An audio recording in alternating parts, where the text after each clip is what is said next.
Hello everyone, my name is Cenqi.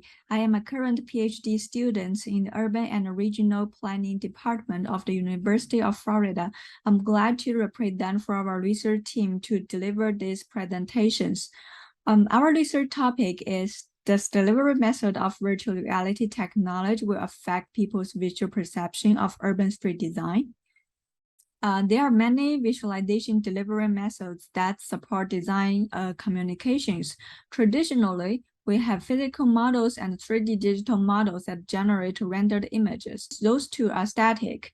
More interactively, we have 360 panorama or videos or VR goggles that are based on 3D computer models. It has become quite common in transportations to use visualization for evaluating people's perception of streetscape to help inform research and practice of street design. Modern modeling software can deliver relatively easily interactive visualization of the same model both as VR and 360 panorama scenes. VR provides immersive experiences because of the headset, and the 360 panorama provides similar interactivity but without immersive feelings because it's just delivered by a flat screen, like your computer or your cell phone. We know that visualization trends are moving toward VR and immersive. However, there are a lot of issues of immersive VR currently. For example, you need immersive equipment, which we call headset or goggles. And this kind of equipment is actually a little bit heavy. So when you wear it, you may feel uncomfortable. And also their cost is higher. There's one of things called the motion dizziness, which means some people, when they're wearing a goggle, they will feel dizzy. And also, like, they probably have potential safety concerns because when you're wearing goggle, you may not looking around to know what happens around you. So because of all these shortcomings, it is more difficult to use this VR headset in public meetings. These issues do not apply to 360 panoramas. Therefore, it is important for us to know if the VR immersive delivery of visualization provides greater benefits than the 360 panorama that can justify the additional overhead and the challenges it brings. So here comes our research questions. First, what are the differences between 360 panorama and headset in eliciting people's perceptions? Second, are people's backgrounds relating to the preference and different in perception? We measure people's perception in two design street scenarios which feature urban center and general urban. We designed and modeled the two street scenarios in ArcGIS city engines. The scenarios are output as 360 VR scenes and that are accessible from both goggles and web browser. The two street scenarios are of the level of urban center and the general urban zones across the urban-rural transect, which shows the heritage of places from the most natural to the most urban. We select these two types because these two types of urban street may represent for most of the urban street in the United States. And we use the dynamic 3D visualization to show the features of these scenarios. This video shows how people will say when they're wearing a VR goggles.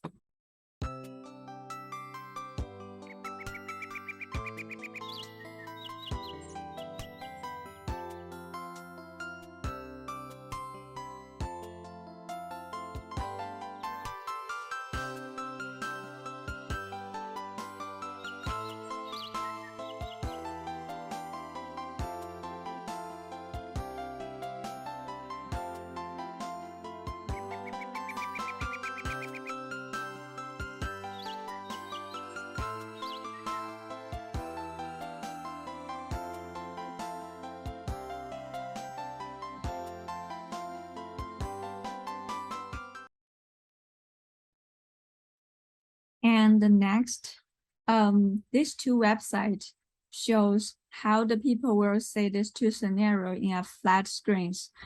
So in the urban center scenario, we developed a 6 feet bike lane with a buffer against the vehicle lane and a parking lane against the sidewalk.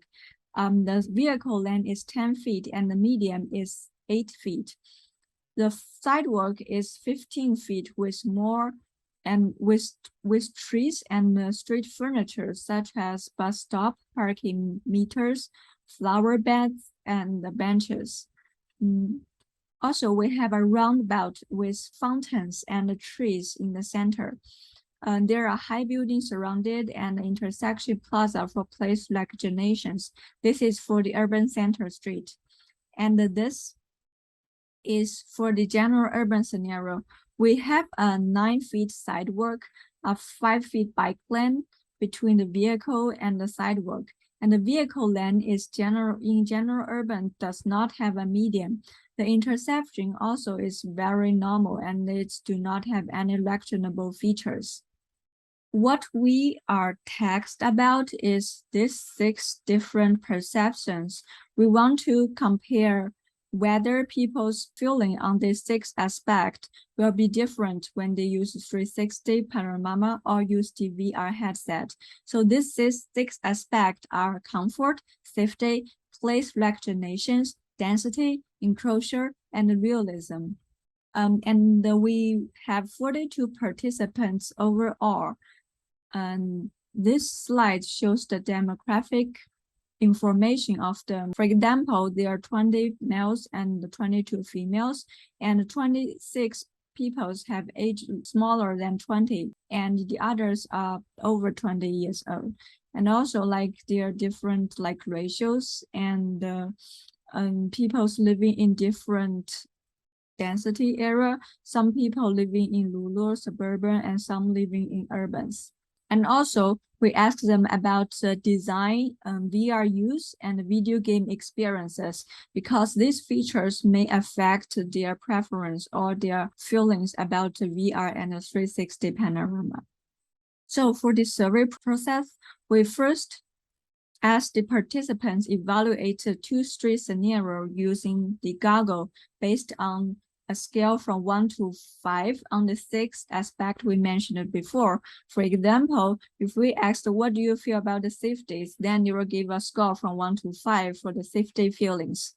And then 6 days later, they evaluated the 2 scenarios again, but this time they are asked to using an interactive 360 panorama on a flat screen. So the time gap is based on the Ibinca's forgetting curves about memory declining, because we want to minimize the impact of the first phase's service on the second. We also ask about the participant preference between goggles and the 360 panorama on a screen and their background information, as we described the delivery of our survey participants before. So for the data analysis, we first paired the 2 phases survey data from each participant. To compare the performance of goggles and 360 panorama, we compared people's score and conduct a Wilcoxon-signed rank test, which is a non-parametric statistic test that can be used to compare 2 ordinal measurements from the same individual.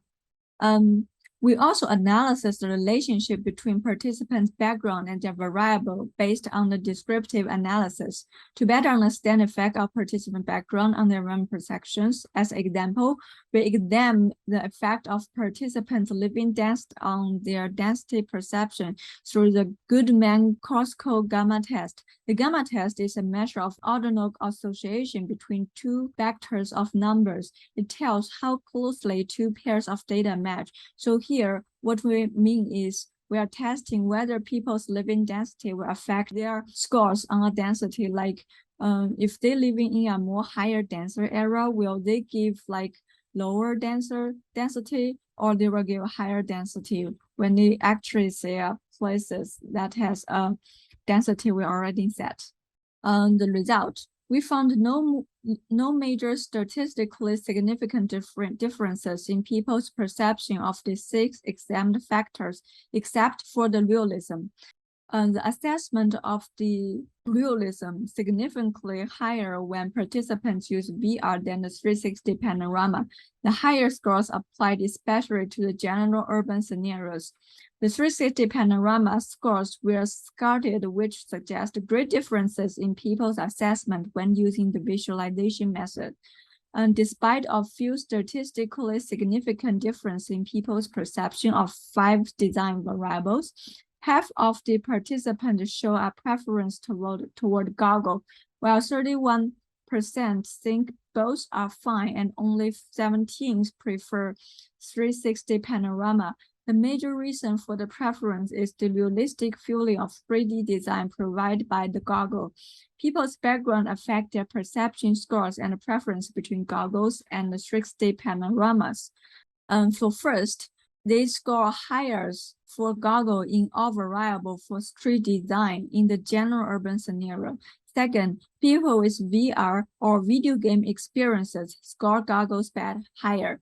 Third, females in the urban center scenario score 360 panorama higher, while males do not have the tendency.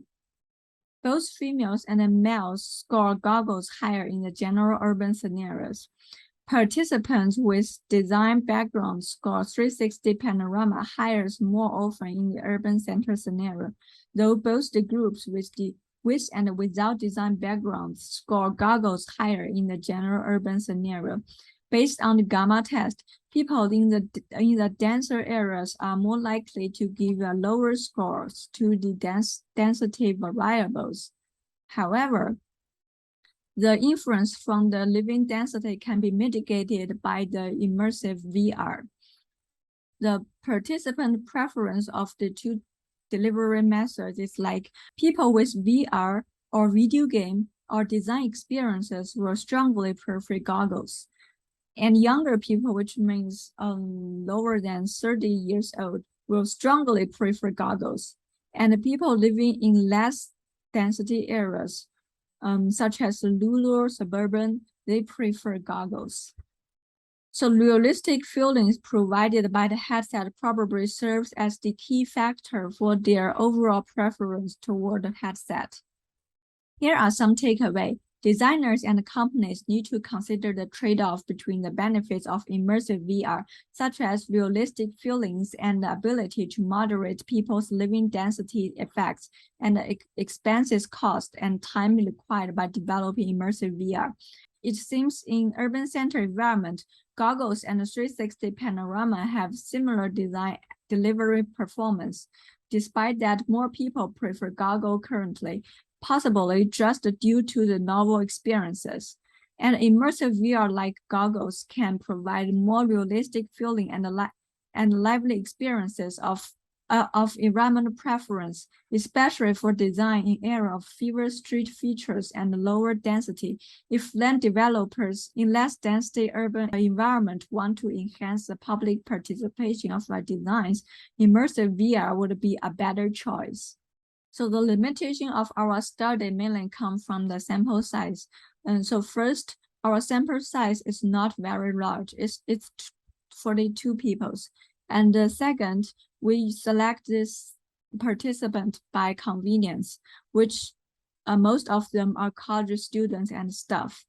And also because the average age of our participant is between 22 and 29, which most of them are college student or young staff.